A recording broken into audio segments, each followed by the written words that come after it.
I have a mantra that I've been repeating this year about this, and that's this, that when you're a candidate looking for a job or a company looking to hire, the state of the market is not important.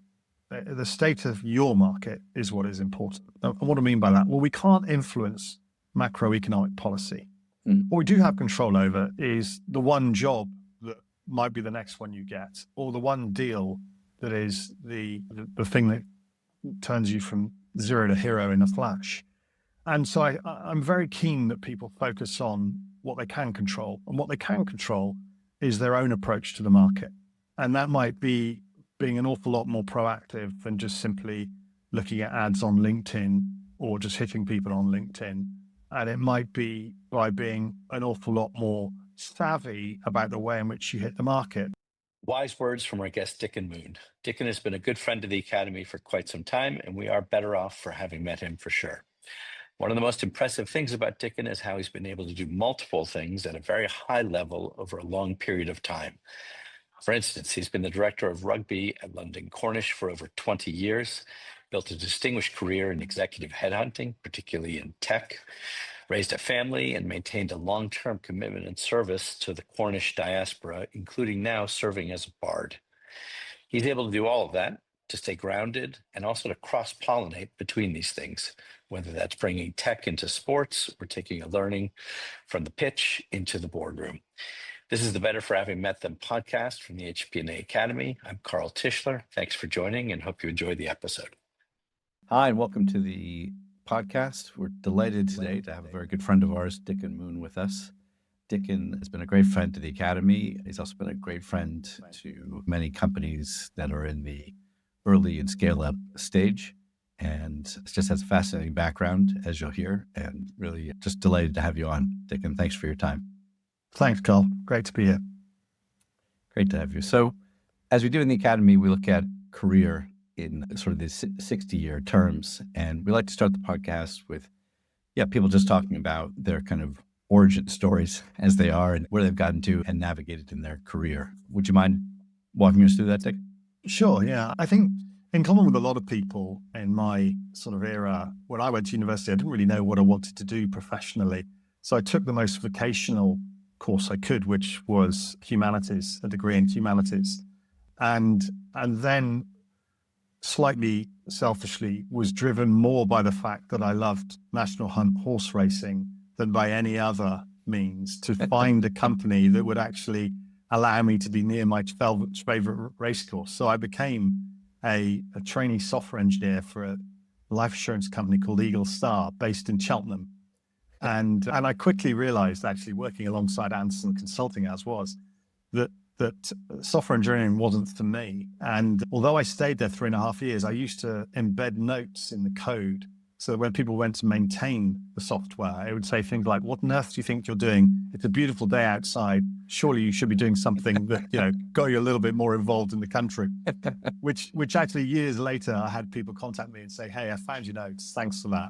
But it wasn't really for me. I actually have friends from those days still. I maintained some great friends with a number of Anderson consultants, one of whom in particular was my then boss, and we've remained good friends ever since.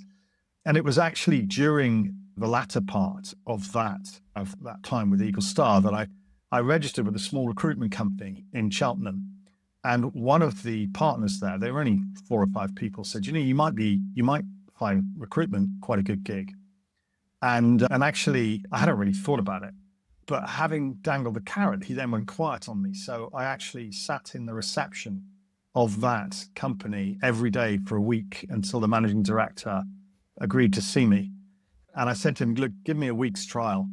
And I ended up staying there 6.5 years. I became his number 2. We built it to a multi-million-pound business. We ended up winning massive projects with AT&T Network Systems and Cable and Wireless. And that was my grounding, really. That once that had happened, and there are myriad stories because this company was called the Venus Group and the guy was called Simon Venus. And of course, I'm Dickon Moon. So I could have Moon at Venus. So that was amazing. And we ran open days all over the place. We were really naughty with the way we ran open days because we would go to target somewhere like GPT, Plessy Telecom down in Poole, And the local newspaper, we put great positions in telecoms, GPT, making it very clear who we were targeting. And then we just hire software engineers for what was AT&T Network Systems and became Lucent Technologies. And the rest, as they say, is history. So that's sort of my grounding. I've moved around a number of different recruitment companies. As I got older, I got more involved in the startup world. Met an amazing guy called Charlie Muirhead, who was the founder of a company called Orchestream with his brother and an inter-provider, and Nexigent it became. And that got me into a whole new world in London. And from there, I really built my career. I went back in-house for a decade. I ran all of Yahoo's recruitment across EMEA. I ran all of Betfair's recruitment globally. I worked for an amazing Florida-based company called Arise Virtual Solutions for 4.5 years. Do something called home shoring, which is this concept that you phone customer service, say for Sky, and actually end up talking to somebody who works from home in the Western Isles of Scotland. But you wouldn't know that because they're badged up as a Sky customer service agent. And so that was something different again.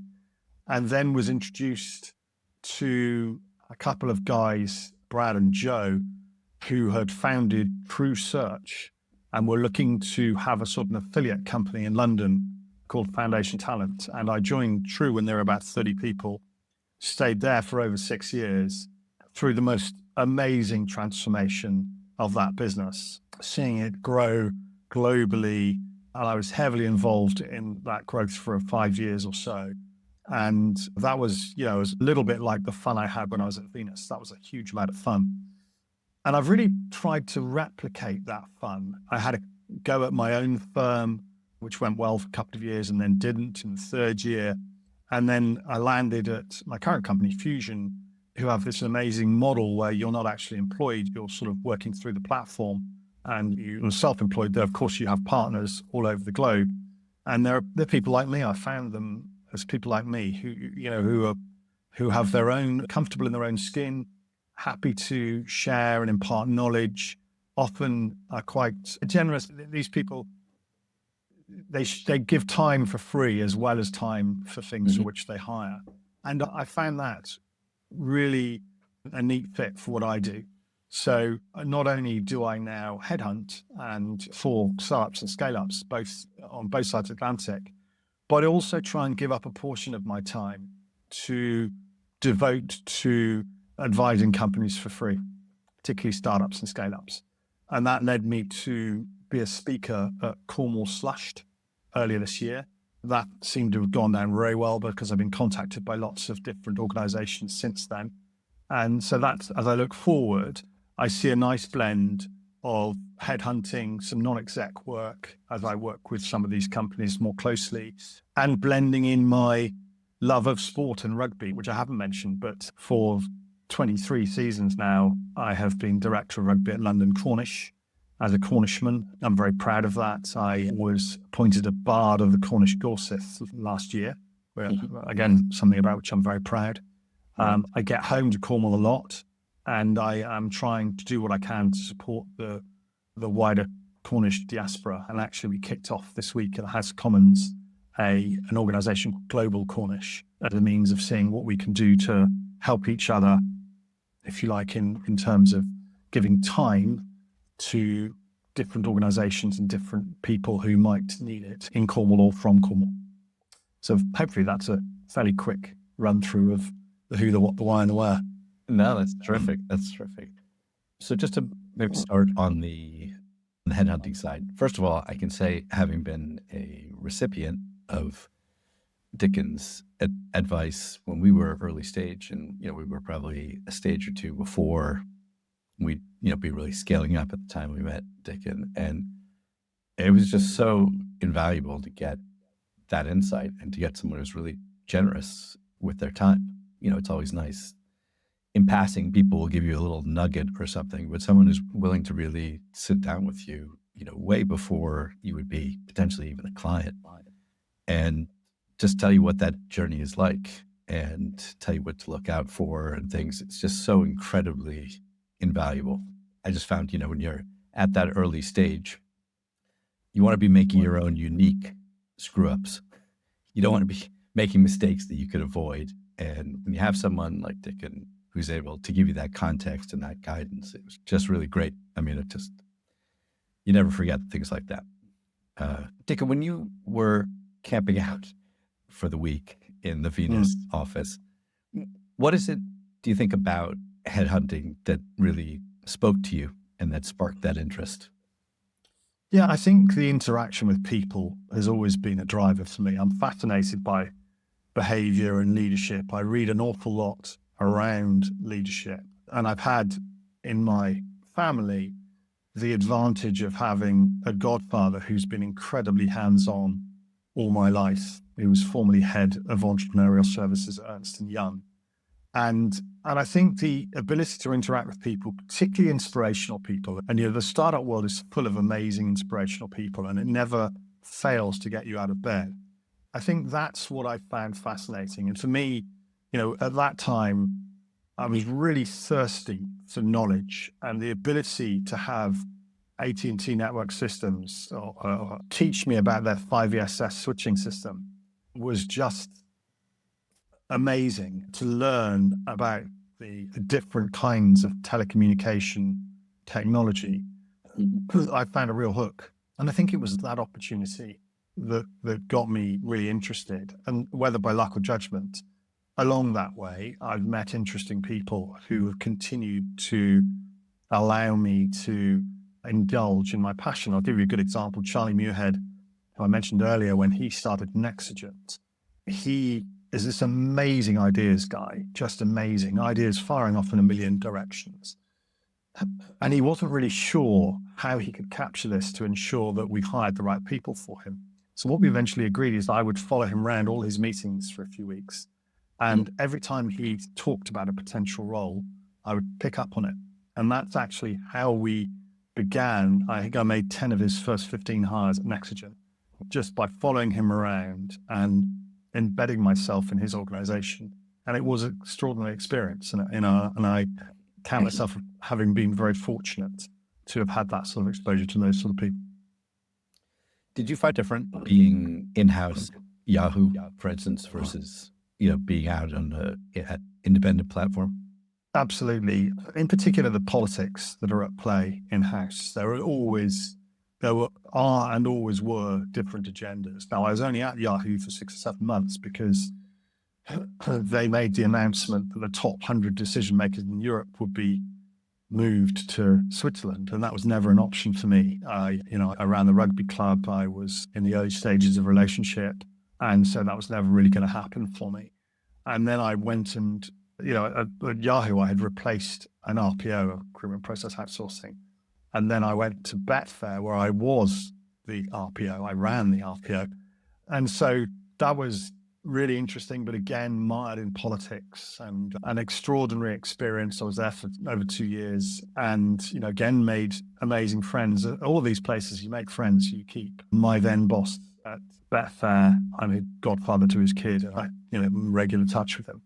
So those sort of things I think are really useful. I should add as well that I've taken great pride since I've been headhunting again in the fact that I haven't once had to restart a search in the last 14 years. So every time I hire somebody, they land and expand. And some of these people have taken roles as chiefs of staff or COOs or CMOs and gone on to become CEOs.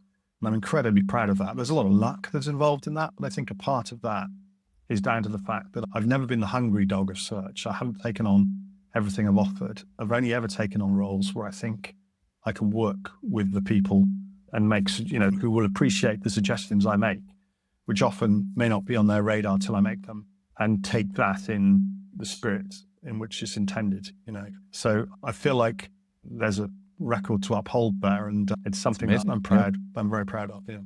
Yeah, justifiably. I mean, that's a great record. I always kind of thought it would be an interesting model. Sorry, I'm not trying to put a compensation model on your business, but the whole thing about hiring not being the point, that's the process. It's like if you had a sports team and, drafted someone, it's not the drafting someone, it's like when they land and what they do that's there, which is why that 14-year record is really, really impressive. Yeah, thanks. And I think also, you talked about that in-house thing. There's a really interesting thing here because when you're in-house, when I was in-house, you were measured by cost per hire and time to hire. And I loathed those two in isolation, because actually you could have a really low cost per hire and a really short time to hire. But if that person only lasted 3 or 6 months, then actually you hadn't done anything. In fact, you probably made more damage than you had done if you had not hired at all. And so I was very keen that longevity of hire was regarded as a key KPI for the teams that I managed. And I maintain that belief that I think, longevity of hire, and as you say, impact of hire is really important. I've never sought to charge 100% of the fee before somebody started. I always charge the final portion when the candidate signs the offer letter to say, I'm coming to join. Yeah, and then I will match my guarantee to the probation period of that company. So they have that cover. And I'm comfortable with that, because, as I say, my record speaks for itself. Yeah. So I'd say on that, what's interesting is like with this, I had this kind of dual CFO people function. And I felt that, if someone has helped us make a great hire and brought us someone exceptional, stayed 12, 15, 18 months, if you can kind of isolate other variables, and it's been a successful hire, I mean, I think that's worth paying for, right? Like extra. In other words, I take that, totally agree with, what you're saying about that. Absolutely. So Dickon, one thing that's always just super impressed me about you is you have these 3 pillars of your life. You're obviously a very dedicated family person. You got this great career and focus on headhunting. And then you've got London Cornish on the rugby side. How have you been able to do 3 things like that? I'm very organized. I'm rigidly organized. And I also don't need a huge amount of sleep, which probably helps too. I'm very fortunate in that I can go to sleep really easily anywhere. And so I catch up on my sleep. But I think the rugby in the main is weekends and evenings. The kids, it's been easier because I effectively, working for Fusion, have a lot more control over my own time. So I can work around the commitments to school runs. And, again, it takes a lot of planning with my ex-wife to try and ensure that we're covering each other when we need to. And I think also that as I've grown older, so I've seen more of a marriage between the headhunting and the rugby. If you look at Mindful Chef or Naked Sprouts or Blue Men, all 3 of those companies, the founders were at London Cornish. Well, And so I've realized that actually I'm already working with some of the kind of future founders of companies in London Cornish. And so many of the skills that I'm using on a daily basis in my headhunting, I can use for the rugby as well. I think you become an expert delegator as well as you get older. I think it's really important. I'm on my, 23rd season at London Cornish. You can't be the same voice in the changing room. You can't be that person. So you have to delegate to some coaches and physios and different groups to ensure that you are always changing the message a little bit every season. And bear in mind, this is a rugby club with an absolutely tiny turnover. Its turnover is about £42,000 a year, which is nothing for the level at which we play. So how do you keep on changing the message, making people feel like there's new stuff? And the answer is little things often rather than big things, because you can't afford big things. So little things might just be a new rugby ball here and there, a new kit every season, a new lick of paint in the changing rooms, and the macro things will follow if you get the micro things right. And so I've learned that over the years, that is the best way of ensuring that I am able to maintain a balance between my work and my sort of sporting interests by not being over ambitious, I think, on the sporting side. For people that are, maybe in different parts of the world, familiar with rugby, what history of London Cornish as a club? Where does it compete? What's the kind of context in which it competes? And what's it like to run a club? Yeah, that's a great question. So the club was formed in 1962, and I actually joined it and broke my arm on my debut, and then broke my arm in 5 places on my comeback. and quickly realized that it might be time to stop playing. And they asked me to become the director of rugby. And when I dug into the origins of the club, it turned out that some of the friends of my parents were the founders. And so it seemed like a natural fit. And one of those people is still around today and comes along to the sort of get-togethers in Cornwall and regales people about how he used to hold me in a baby grow, which thank you very much, Andrew Poole, for that. And so the club was born for exiled Cornishmen in London. Rugby is a pyramid structure. So at the very top level, the Premiership is level 1, and it goes all the way down to level 13. And there are sort of 3 parts to that. There's the professional game, the semi-professional game, and the amateur game. Mm-hmm. And London Cornish, when I started, were at level 12 or 13. We got up to level 6, and we're back down at level 7 now. So that covers a number of different counties, down to the Sussex coast and up into central London. And we play 22 games a season. Mm-hmm. I have 80 adult male players, and I run 3 teams. So a first team, a second team, and a vets team. And we are not in a position yet where we have a bar at our clubhouse at our own ground. That is something I hope we will have nailed for next season, which would be in discussion. And so we have to go up to Roehampton Cricket Club for our post-match meals. And our post-match meals are Cornish pasties, which are shipped up from Cornwall and cooked on the day. So, we really adhere to the great things about Cornwall we try and share with people. And what's it like? It's incredibly fulfilling. I'm not paid. I don't take expenses. I'm not paid at all, and I won't be. Because it's incredibly fulfilling driving an organization that has no money, no club of its own, no ground of its own, no training facility, and competing with town and city sides that have everything. And so, we have nothing. And I love seeing how far you can push that and all the frustrations that go with it. And the grounding for me is that win, lose or draw, when I come home in the evening on a Saturday, my kids don't really care. It's not important to them. And that I find fabulous. So there's no point me moping if we lose, because the kids don't care whether we won 100-0 or not, So that balance, again, I talk about that balance. That's really important to have that balance. So at the end of the day, it really doesn't matter. And how do players come to play at London Cornish? That's another great question. We formed a player recruitment subcommittee. Mm-hmm. And I basically targeted the most gregarious players at the club and the ones who are most socially active. And we meet every 3 or 4 weeks, and they're on social media, and they hit people up on social media.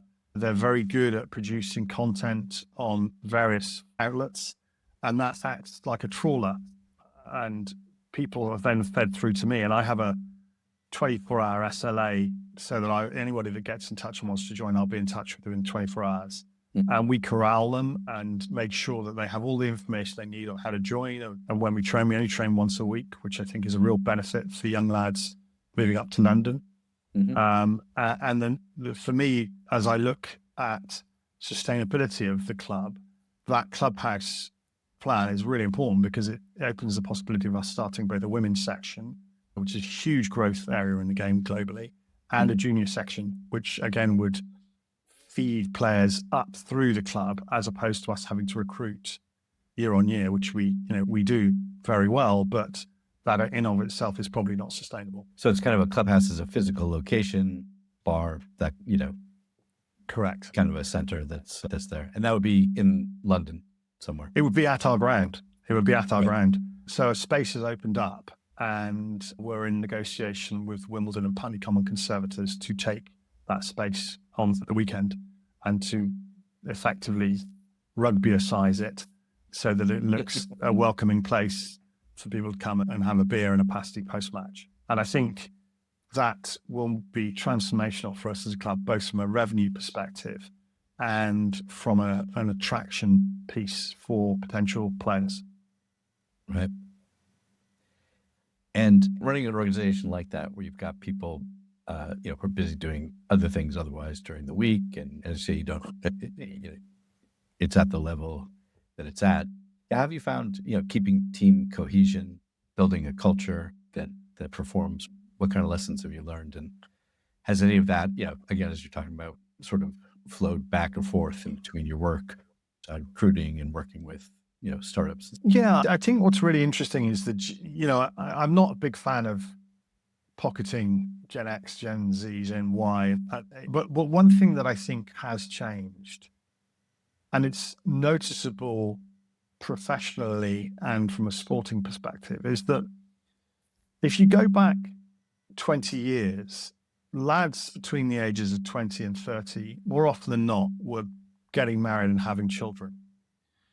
Now we're in a world where people are getting married later and having children later. Mm-hmm. And the knock-on effect of that is that they, from a rugby perspective, therefore go on holiday when holidays are cheaper. And holidays are cheaper when kids are back at school. Mm-hmm. And so we're starting to see lads going on holiday during the rugby season. Mm-hmm. And from a professional perspective, I also think that means that people are more open to moving and being socially mobile than they would be once they have the tie of children and marriage. Mm-hmm. And so I'm noticing this more. On the one hand, you're seeing more availability of resource to move around from a professional perspective, but on the other, that has a knock-on negative effect on player availability during the rugby season. And so how you tackle those challenges is something we're wrestling with at the minute. And in terms of just, sort of this year from a rugby perspective, we talked about the club and those, what are your sort of priorities from a pure rugby standpoint for the club this year? Yeah, I mean, we're deep in those discussions I mentioned about the clubhouse. So that's absolutely something that I'm at the forefront of and want to remain involved in. So that's important. The team itself, the teams, I think, are at the right level for them, by which I mean, I don't think we want to go up. I don't think we want to go down. I never think it's right to say that we should stay where we are. I think that's the pathway to rack and ruin. And of course, I would love, if we were good enough to go up, I'd absolutely love that.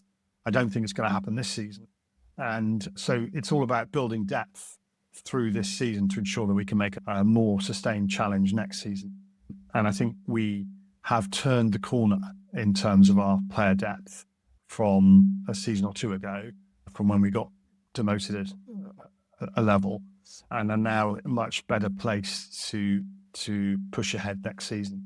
We've still got over half the season left of this season, and I can see us aiming to win a lot more games in the second half of the season than we did in the first half of the season, which should see us well placed, I think, at the season's end. But I have a good coaching team, and they're on it all the time, like I am. They're kind of, we use technology as much as we can to drive player interaction. You talk about the culture, a lot of that is encouraging people to come back after matches, to have a beer, to have pasties. We do awards for the home and away teams, which are always very amusing. And we try and make sure that the opposition are left, win, lose, or draw, with a really good feeling about the club that they visited. I always wonder, I was here for a year as a student and played tennis, not at a particularly high level. But I remember the first time I played for my college here, having a meal out together and just thinking from an American standpoint, this is the most bizarre thing. Like, you would never do that. Maybe you would go with some of your own teammates to grab a beer or something, but I was like, honestly, sort of astonished the first time that it's there. Where do you think that custom, which is a great thing, but where do you think it sort of comes from? And what is it like? What is it like after competing against each other at a very high level to sit together and break bread and it's interesting. I think it's very, I used to play a decent level of football, soccer, as you would in the States. And, you shake hands with the opposition maybe at the end of the game, and then you wouldn't see them again. That was it. They'd go. I think it's very rugby centric to have this more, I call it collegiate approach to post matches. And I've played in games where I've been involved in a bit of a dust up on the final whistle. And then the final whistle's gone, and the guy that was about to lump me just puts his hand out to shake my hand and go, right, buy you a beer? Thank you, Tobes. Yeah, that would be great. And it is that kind of, it's on the rugby field, but once the whistle goes, all bets are off. It's gone. You're in the bar, you're having, And over the years, when you play against the same opposition or you play against the same coaches, you actually end up forming friendships with these people.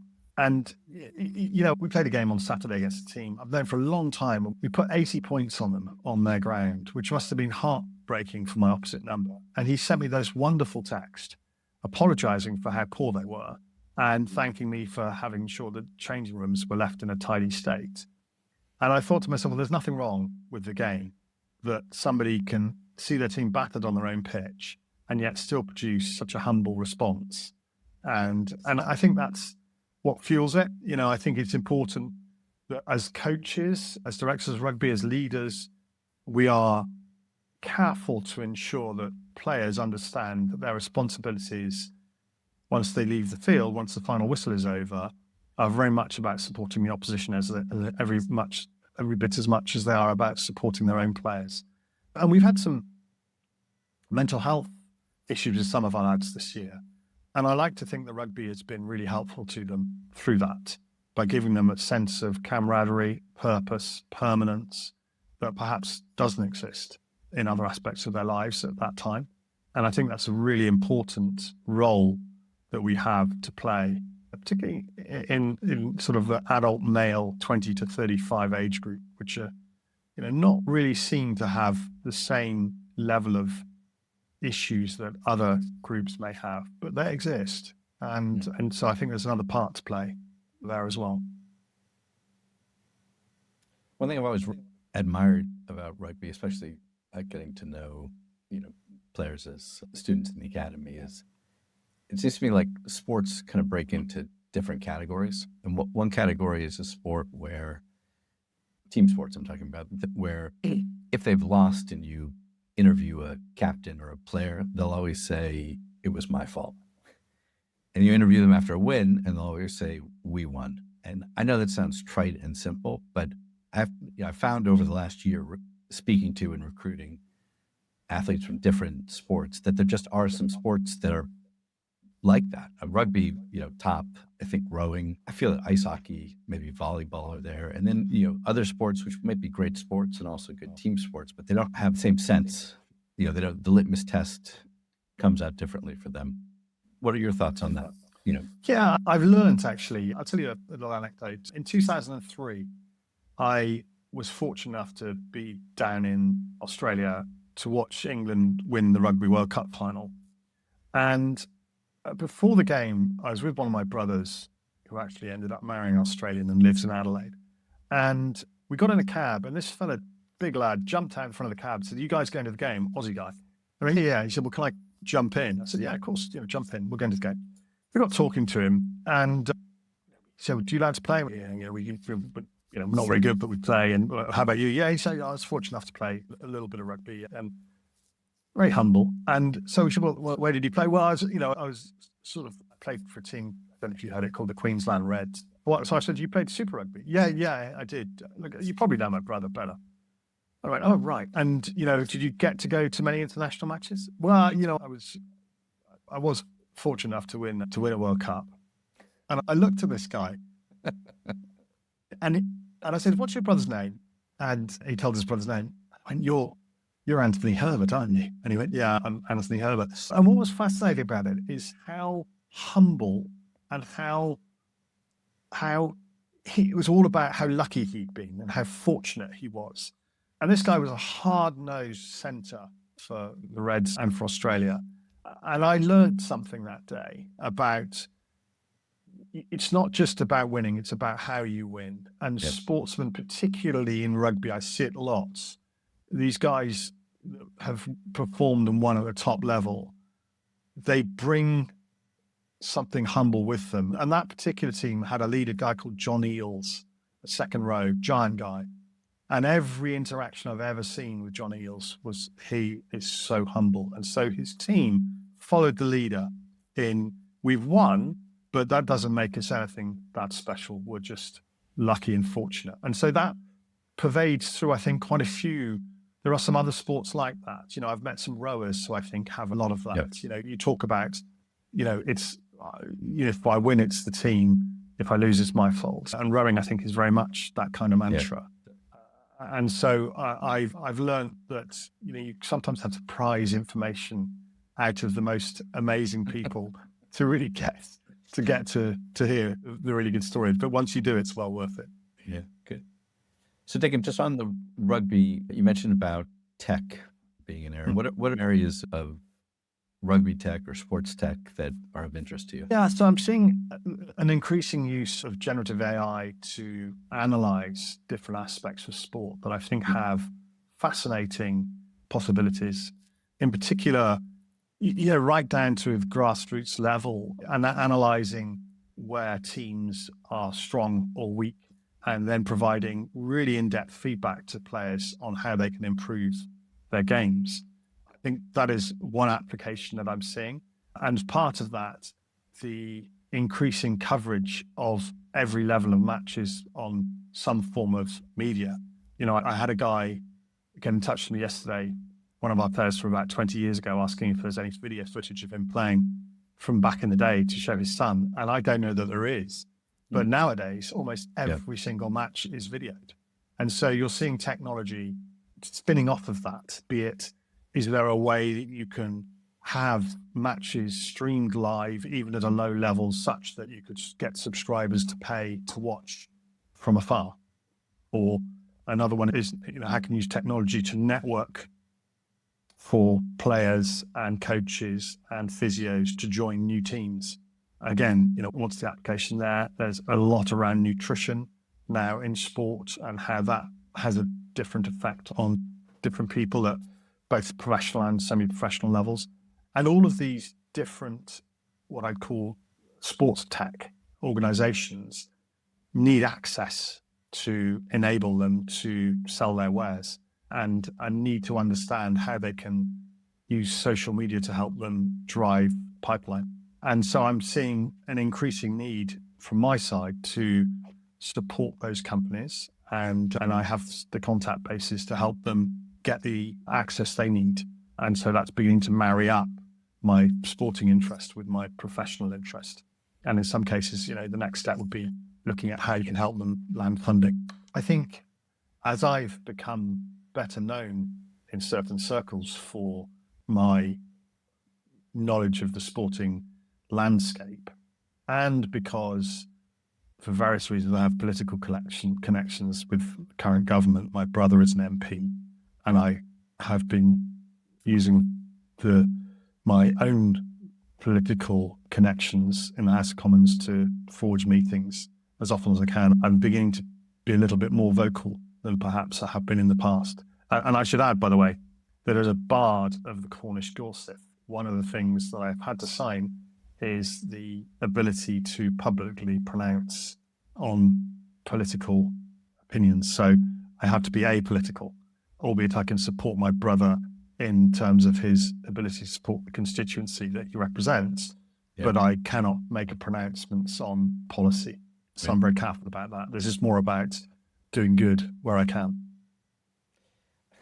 I remember you telling me a story about driving back through your brother's constituency, and the second you crossed over the line, giving him a call to complain about whatever it is. What's that like?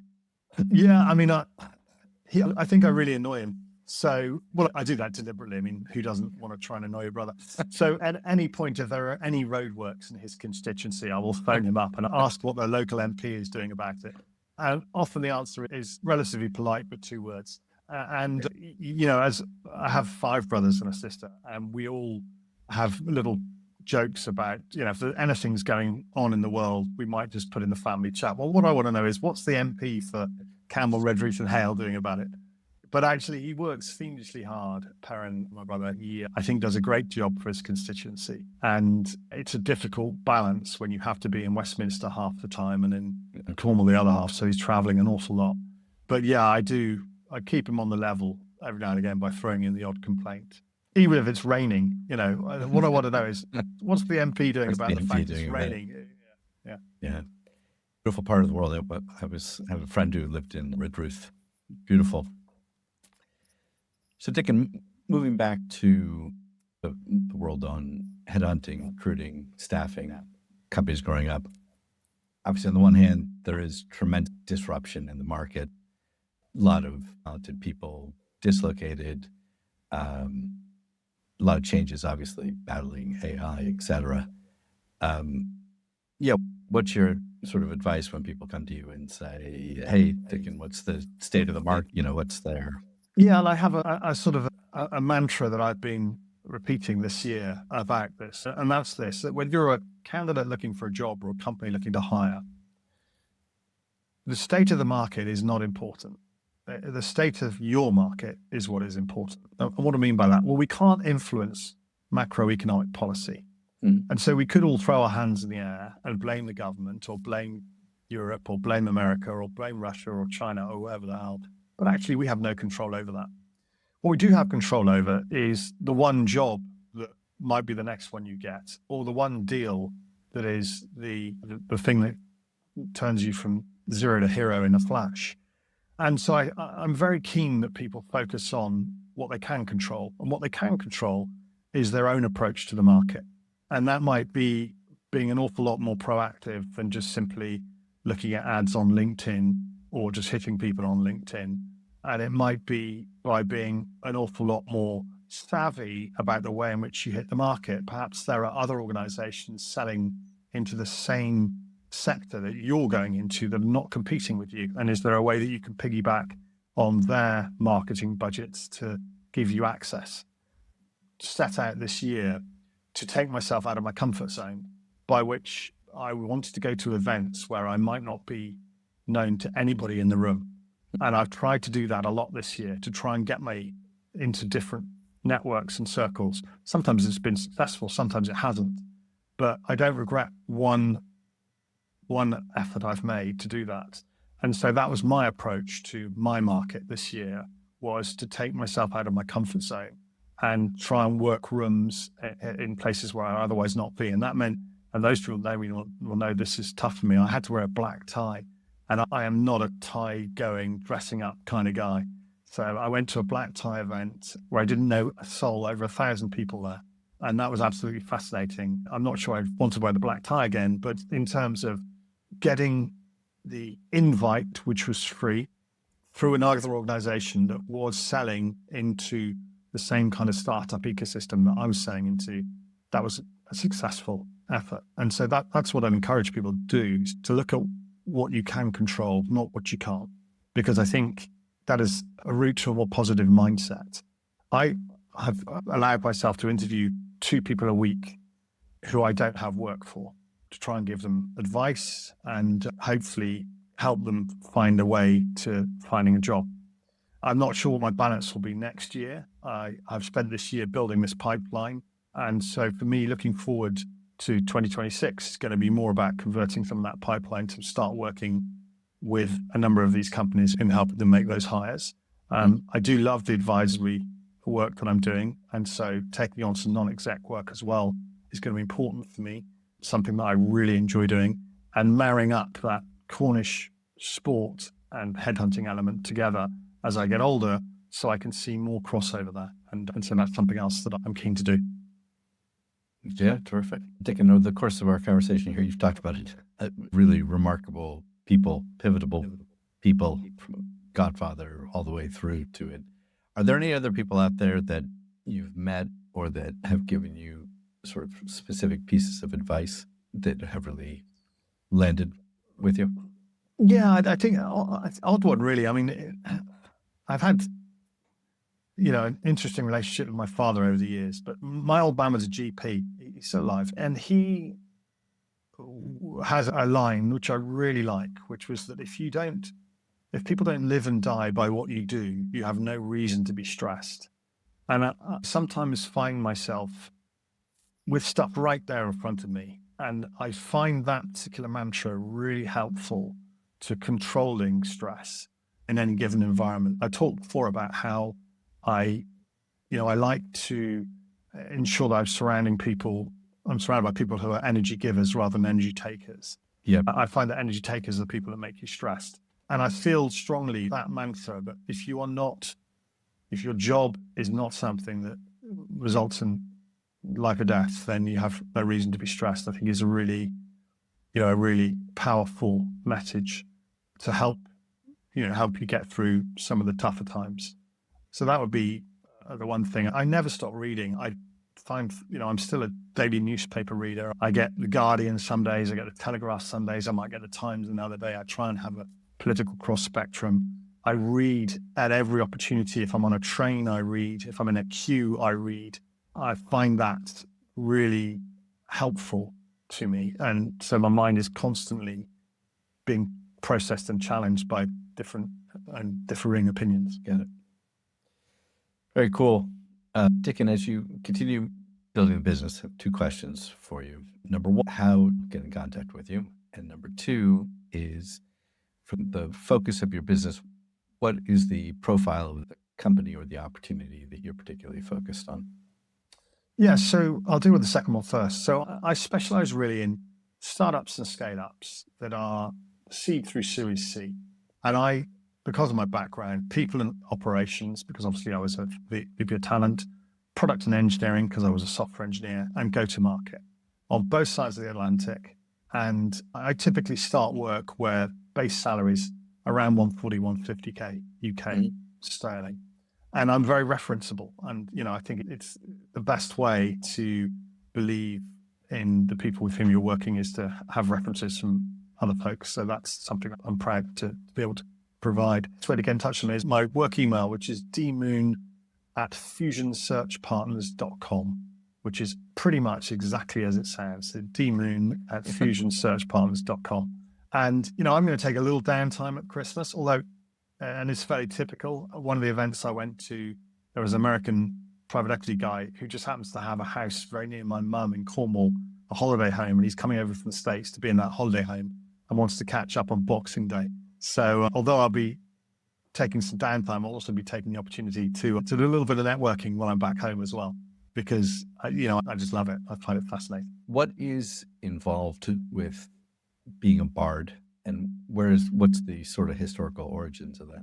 Yeah, so bards are appointed and they are celebrated for their support of the Cornish culture in the wider diaspora. And there are 20 to 30 appointed each year, and you have to go through an initiation. And, there are some photos of me looking a little bit like Mother Teresa when I was initiated in September 24. And it's a support network, really providing guidance and providing on all things Cornish to people across the globe. And, there is a huge diaspora because the mining community spread to Australia, spread to America, and there are different pockets of people with Cornish roots all over the world.